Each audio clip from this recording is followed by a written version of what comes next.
देखिए बच्चों, good morning. हम आप लोगों के साथ जो है आज बातचीत कर रहे हैं वॉइस के विषय में। वॉइस जो है उन बच्चों के लिए जो एग्ज़ाम दे रहे हैं उनके लिए तो काफ़ी आवश्यक है ही है, लेकिन इस कोरोना काल जो चल रहा है इसमें जो लॉकडाउन लग रहा है और जो बच्चे जो है विद्यालय बंद हो जाने के कारण घर पे ही जो है बैठ कर के तैयारी कर रहे हैं, उनके लिए यह काफ़ी आवश्यक है। क्योंकि उनकी परीक्षा में जो है देखा जाए तो 4 से 5 नंबर के वॉइस से संबंधित प्रश्न पूछे जाएंगे। तो जो एग्ज़ाम दे रहे हैं उनके लिए तो आवश्यक है ही है, लेकिन जो परीक्षा मतलब 11th में है और पढ़ाई लिखाई कर रहे हैं उनके लिए भी यह काफ़ी ज़रूरी है। मैं आप लोगों के साथ छोटे छोटे वीडियो बना करके जो है इसके नियम और रूल को समझाऊंगा। अगर कंटिन्यू आप देखिएगा तो आपको समझ में आ जाएगी। अगर आपको मेरी बात समझ में नहीं आती है तो आप वीडियो पूरा देखेंगे और नहीं समझ में आने के बाद जो है आप डिसलाइक ज़रूर करेंगे। अगर लाइक करने वाला है तो लाइक करेंगे, अगर लाइक नहीं करने वाला है तो डिसलाइक करेंगे, क्योंकि इससे हमको भी पता चलेगा कि हमें वह क्वालिटी है या नहीं जो मैं आपको समझा पाऊंगा या नहीं समझा पाऊंगा, और कमेंट भी करेंगे। चलिए हम लोग विशेष बात को खींचेंगे नहीं, आपको सीधा मूल बात पे ले चलते हैं कि वॉइस होता क्या है। सबसे पहले कहा जाता है कि वॉइस का मतलब होता है वाच, यानी आपकी आवाज। आपकी आवाज, वॉइस का मतलब होता है आवाज से, संस्कृत इसका होता है वाच से। कहता है कि voice is the form of verb which determines the value of subject our object in a sentence। वाक्यों में जो कर्ता और कर्म के महत्व का निर्धारण करता है, वाक्यों में जो कर्ता और कर्म के महत्व का निर्धारण करता है उसको हम वॉइस कहते हैं। उसको हम क्या कहते हैं? वॉइस कहते हैं। यानी voice is the form of verb, voice क्रिया का वह रूप है which determines the value of subject our object, जो कर्ता और कर्म के महत्व का निर्धारण करता है। डिटरमाइंस का मतलब होता है बेटा निर्धारण, निर्धारण करना, निर्धारण करना, करता है नहीं इन सेंटेंस यानी वाक्य में, जो वाक्य में नहीं कर्ता और कर्म के महत्व का निर्धारण करे उस क्रिया के रूप को जो है हम क्या कहते हैं? वॉइस कहते हैं। वॉइस जो है आपके अंग्रेजी ग्रामर में दो तरह के होते हैं, एक एक्टिव वॉइस होता है और दूसरा पैसिव वॉइस होता है। एक्टिव वॉइस का मतलब क्या हुआ कि a verb comes according to the subject, according to the subject is called active voice।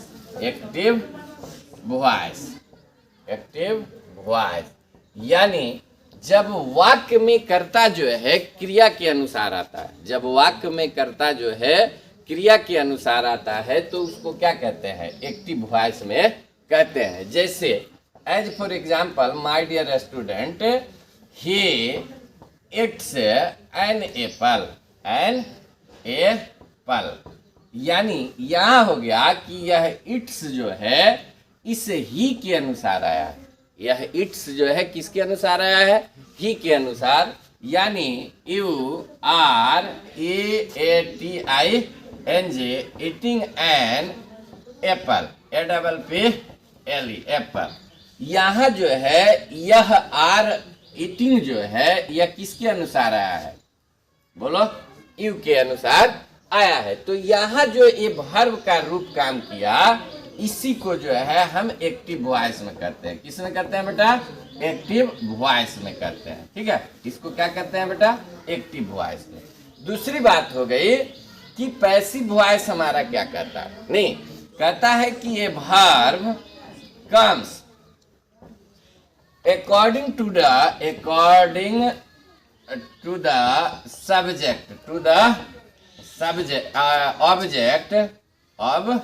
object is called passive voice। क्या कहते हैं बेटा? पैसिव वॉइस माने वॉइस, पैसिव वॉइस हो गया। कहा कि जब वाक्य में नहीं, जब वाक्य में जो है नहीं वर्ब, जब वाक्य में वर्ब ऑब्जेक्ट के अनुसार है, किसके अनुसार है?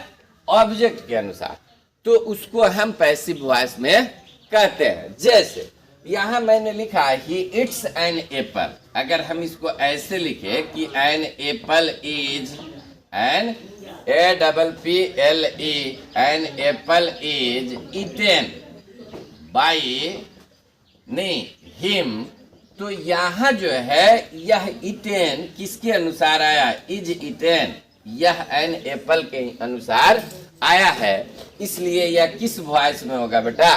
पैसिव वॉइस में, क्योंकि यहाँ वर्ब का रूप जो है वह किसके अनुसार आता है? बोलो, ऑब्जेक्ट के अनुसार आता है। किसके अनुसार आता है?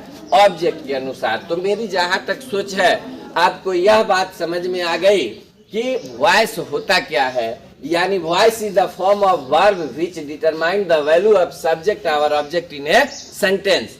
दूसरी बात हो गई कि यह वॉइस जो होता है दो तरह का होता है, एक एक्टिव वॉइस होता है, दूसरा पैसिव वॉइस होता है। Active voice a verb comes according to the subject is called active voice, यानी जब वाक्य में वर्ब जो है कर्ता के अनुसार आए तो उसको एक्टिव वॉइस कहते हैं, जिसके लिए एग्जांपल मैंने दो यहाँ दे रखे हैं। दूसरा होता है passive voice, a verb comes according to the object is called passive voice, यानी जब वाक्य में क्रिया जो है कर्म के हिसाब से आए, ऑब्जेक्ट के अनुसार आए, तो उसको हम कहते हैं पैसिव वॉइस। अब इतनी बात तो आपको समझ में आ गई कि वॉइस होता क्या है। अब बिल्कुल आसान तरीके से मैं आपको समझाता हूँ कि वॉइस जो होता है एक्टिव वॉइस को हम पैसिव वॉइस में बदलते कैसे हैं। यानी एक्टिव वॉइस को पैसिव वॉइस में बदलना, पैसिव वॉइस में बदलना, ठीक है ना। माने चेंज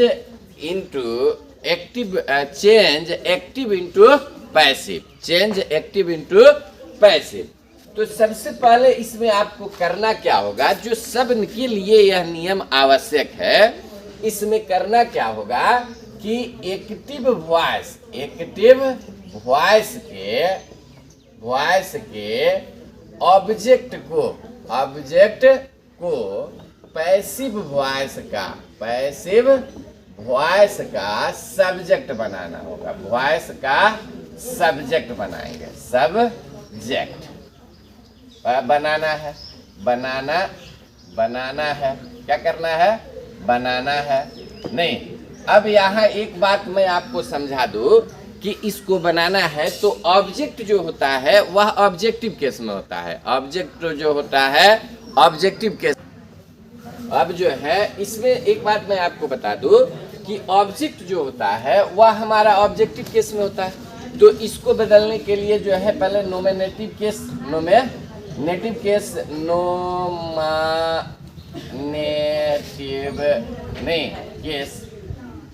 इसको ऐसे भी आप समझ लीजिए। नोमिनेटिव केस को जो है हम NC से ही लिख देते हैं, और ये हो गया हमारा ऑब्जेक्टिव केस, ठीक है। तो यहाँ I का ऑब्जेक्टिव होता है मी, V का ऑब्जेक्टिव होता है अस, नहीं, उसी तरह दे का होता है हमारा देम। क्या होता है? देम। और नाम का तो नाम ही होगा बेटा, नाम का क्या होगा? नाम ही होगा, यह बदलने वाला नहीं होता है। तो यहाँ जो हमारा सब्जेक्ट होगा, एक्टिव वॉइस का ऑब्जेक्ट होगा, वह ऑब्जेक्टिव केस में होगा। तो या तो मी होगा, अस होगा, यू होगा, हिम होगा, हर होगा, इट होगा, देम होगा या नेम होगा। तो इसको इधर जो नोमिनेटिव केस में लिखा गया है, अगर मी होगा तो आई लिख लेंगे, अगर हिम होगा तो ही लिख लेंगे, नाम होगा तो नाम लिख लेंगे। दूसरा नियम इसका हो गया, इसके साथ इसके तुरंत बाद हम जो है helping verb HELPING helping verb का प्रयोग करते हैं। हेल्पिंग वर्ब का प्रयोग करेंगे, नहीं प्रयोग करेंगे, यानी इसको भी करने के पहले इसमें हमको एक बात ध्यान रखना है, अकॉर्डिंग टू क्या? According to subject, according to subject subject and object, subject and tense, subject and tense, यानी टेंस के हिसाब से और सब्जेक्ट के हिसाब से हम उसमें क्या करेंगे, हेल्पिंग वर्ब डालेंगे। तीसरा जो है यहाँ हम जो है third, THIRD, third form of verb, third form FORM, form of verb का प्रयोग करेंगे। किसका करेंगे, वर्ब का, यानी इसको हम V3 भी बोलते हैं। चौथी बात जो है यहाँ हम बाई का प्रयोग करेंगे। क्या करेंगे, बाई का। और अंत में जो है एक्टिव वॉइस, एक्टिव वॉइस का सब्जेक्ट को पैसिव वॉइस का ऑब्जेक्ट बना देंगे, पैसिव वॉइस का ऑब्जेक्ट बना देंगे। क्या करेंगे, ऑब्जेक्ट बनाएंगे, ऑब्जेक्ट बनाएंगे। ठीक है, अब इतना ही से जो है हमारे वाक्य जो है वॉइस क्या होंगे, परिवर्तित होंगे।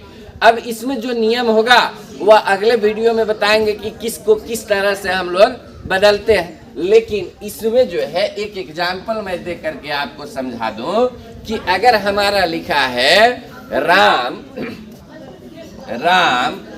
It's a mango, MANGO, mango. ठीक है, अब ये जो है हमारा एक्टिव वॉइस है, ये क्या है, एक्टिव वॉइस है। इसको बदलना है पैसिव वॉइस में। तो मैंने क्या लिखा पहले कि एक्टिव वॉइस के ऑब्जेक्ट को पैसिव वॉइस का सब्जेक्ट बनाते हैं, और क्रिया के तुरंत बाद लिखी गई चीज जो होती है वह क्या होती है, हमारा ऑब्जेक्ट होती है। तो यहाँ सबसे पहले ए मैंगो, तो मैंगो जो है नाउन है, तो नाउन के लिए हम नाउन का ही प्रयोग करेंगे, अर्थात नाम, नाउन का मतलब होता ही है नाम से, तो नाम के लिए नाम ही हमको रखना है। तो यहाँ हमने लिख दिया ए मैंगो। ठीक है, अब यह जो है ए मैंगो हो गया, इसका जियो मैंगो। ठीक है ना, हो गया। तो इसमें जो है यह सिंगुलर है, तो हम यहाँ क्या डाल दिए, इज डाल दिए। ठीक है, अब इज हेल्पिंग वर्ब टेंस, चूंकि यह प्रेजेंट टेंस से रिलेटेड है, तो प्रेजेंट टेंस का हेल्पिंग वर्ब जो होता है इज आर एम होता है, तो इज लगा दिया। अब इसके बाद तीसरे, इसको जो है पहले हमको ले जाना है इधर, मैंने इसका ऑब्जेक्ट बनाने के लिए, तो हमने यहाँ लिख दिया क्या, राम, नाम है तो राम हो गया। अब जो है बीच में इज लग गया और इसका V3 लिखना है। तीसरे नंबर में क्या लिखना है, तो इट का क्या होता है, इटेन, और फिर इसमें जोड़ना है हमको बाई, यानी ये बदल गया, ये mango is eaten by Ram. बोलिए, कोई दिक्कत है नहीं। दूसरा एग्जाम्पल मैं बताता हूँ, I love you, I love you. तो यहाँ जो है हमारा ऑब्जेक्ट क्या हो गया, यू हो गया। तो ऑब्जेक्ट को सब्जेक्ट बनाना है अकॉर्डिंग टू दिस रूल, इस नियम के हिसाब से। तो मैंने लिख दिया यू, ये भी प्रेजेंट टेंस से ही संबंधित है, तो इसके लिए मैंने यहाँ क्या डाल दिया, आर डाल दिया, नहीं यू के साथ आर लगता है। और लव का V3 लव्ड हो गया, LOVED, और यहाँ बाई जोड़ दिया। आई नॉमिनेटिव केस में आई है, तो ऑब्जेक्टिव केस में आएगा तो क्या हो जाएगा, मी, अर्थात यू आर लव्ड बाई मी। यही आज तक का वीडियो है, इसको पढ़े, समझे, और समझ में नहीं आए तो कमेंट में जरूर लिखे। अगला वीडियो में वॉइस सीरीज को लेकर के चलूंगा, तो उसमें बताऊंगा कि प्रेजेंट टेंस में अगर तीनों है तो उसका वॉइस हम कैसे चेंज करेंगे, उसके बाद पास्ट टेंस, उसके बाद फ्यूचर, उसके बाद स्पेशल रूल्स ऑफ वॉइस के बारे में भी बातचीत करेंगे। थैंक यू, धन्यवाद।